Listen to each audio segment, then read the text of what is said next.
Excellent job by Dave Hyde. Again, you can obviously check him out. Sun Sentinel, follow him on Twitter, do all that good stuff. I really did want to have... Now, look, I wouldn't have done it because I did check the prices, the plane tickets to Houston for the Final Four. It was over $400. That's an expensive plane ticket, all right? So I wasn't going to, but I liked having I like the idea of having to actually consider it, having to think about it on Sunday night, Monday morning. Do I do it? Do I go? Well, anyway, huge congrats, obviously, to both programs.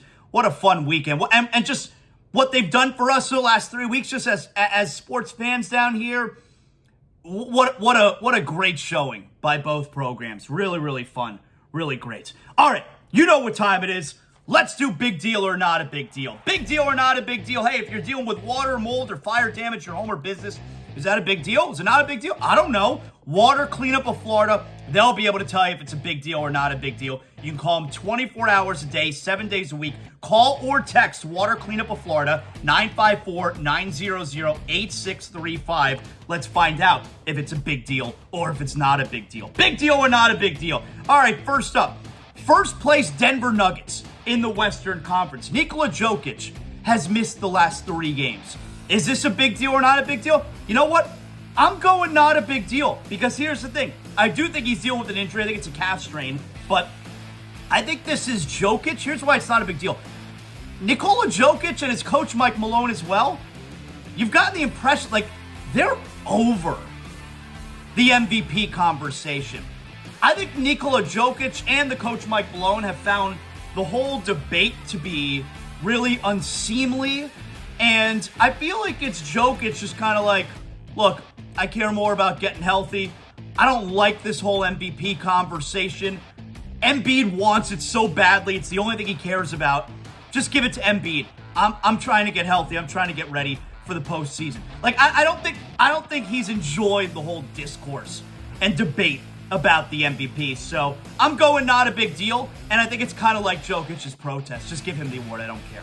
Big deal or not a big deal? So Angel Reese from LSU, they beat Iowa. They win the national championship, women's Final Four. And the big story is this Angel Reese getting criticism over taunting Caitlin Clark, who's amazing. She's like Steph Curry. She's amazing.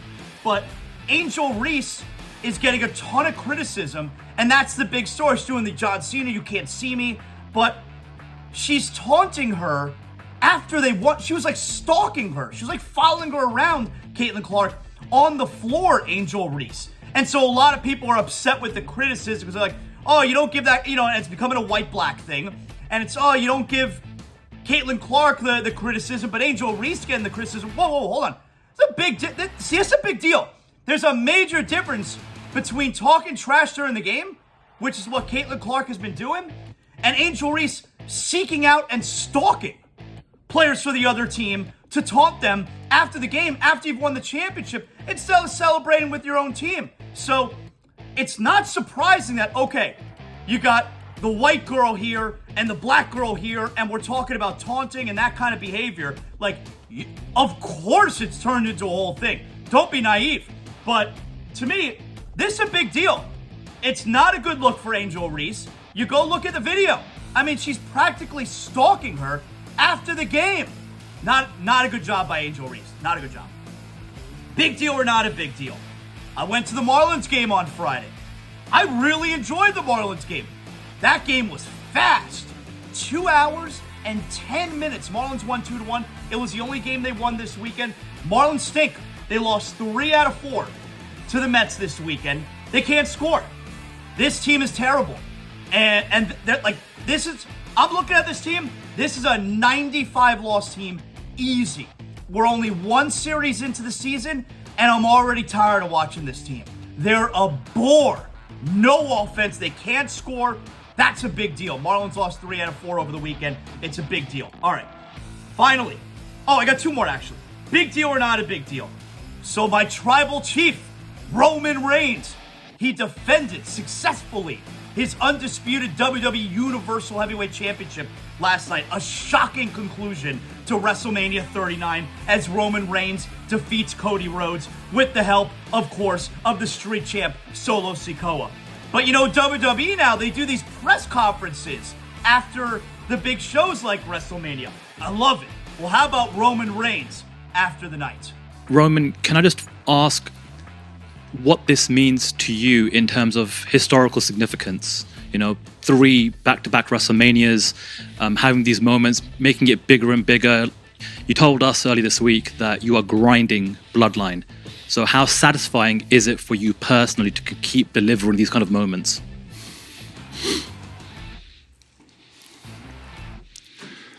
This portion of my career has been the most fulfilling.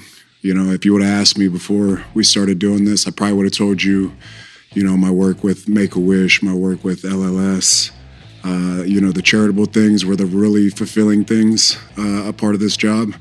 But I have to say, being able to dive deep into this thing with Paul, to bring my family along, to lift them up, to put them in a position to showcase their talents, their potential, their superstardom, to where we get all the way to the point where we main event both nights of WrestleMania. I'm challenging anybody. Yeah, you can be a little kid right now. You can be running independence. You see what me and my family have done. I challenge you to outdo us. I want somebody to step up. I want somebody to take this ball from us. I want somebody to, you know, take the spotlight from us. Dominate, take the island of relevancy from me. Because if you don't, we're just going to keep a chokehold on this game. This is a big deal. I love it. I love that the story's only in the 3rd inning. He's the biggest star in WWE in forever. I love this guy. I love that they kept the belt on him.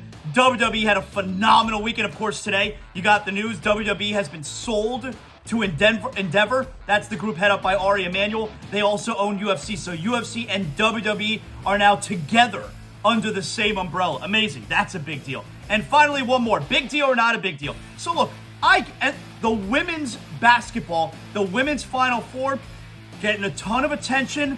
Good for them. Hey, it's not necessarily for me, but that's fine. A lot of people are watching. That's great. And this Caitlin Clark is amazing, all right? I enjoyed that performance from Haley Van Lith earlier in the series, too.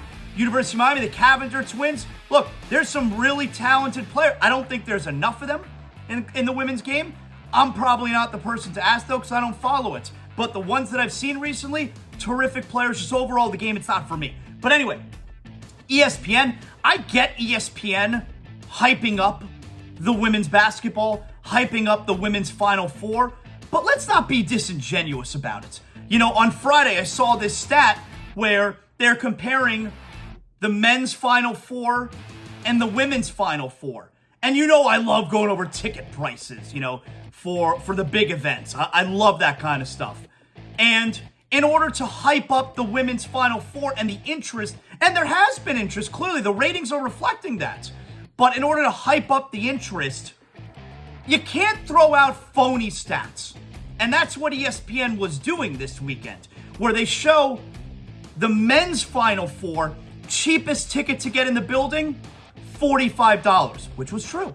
The women's Final Four, cheapest ticket to get in the building, $212, which was true. And then they leave it at that. And I get it, they're hyping up the women's Final Four. But you kind of have to add in, oh, hold on a second. There's a simple supply and demand that's going on here. The women's Final Four, lowest ticket price to get in, $212, is being played in a building that seats 18,000. The men's Final Four, cheapest ticket to get in the building, $45, is being played in a building that seats 80,000 people. Like, don't be disingenuous about it. That's great that the women are doing well. You want to hype up the women's game. But like you're not giving factual information essentially when you just leave those numbers out there. What do you think the lowest ticket price to get into the women's Final Four would be if they played in a building with 80,000 people? What do you think it would be for the men if they played in a building with 18,000 people? Come on, that's not a good job by ESPN. So I'm going not a big deal. And that right there is another edition. A big deal or not a big deal. Brought to us by Water Cleanup of Florida. If you think you may have a leak, that could be a big deal. Maybe it's not a big deal, but let's find out. Water Cleanup of Florida, 954-900-8635. We clean up your schmutz. Excellent job by everybody today. This is how you get the week started. So tonight, Panthers are back in action tomorrow. Huge game hosting Buffalo. Heat are back in action tomorrow at Detroit. Inexplicably, the Pistons have given the Heat trouble this year at times. Tonight, though, National Championship, UConn San Diego State. That's got small TV in the ZASLOW Mansion family room. Big TV, Raw after Mania. Are we going to see Braun Breaker debut on Raw? Is Randy Orton going to return? Is the Tribal Chief Roman Reigns going to open up the show? I don't know. We got to watch and find out.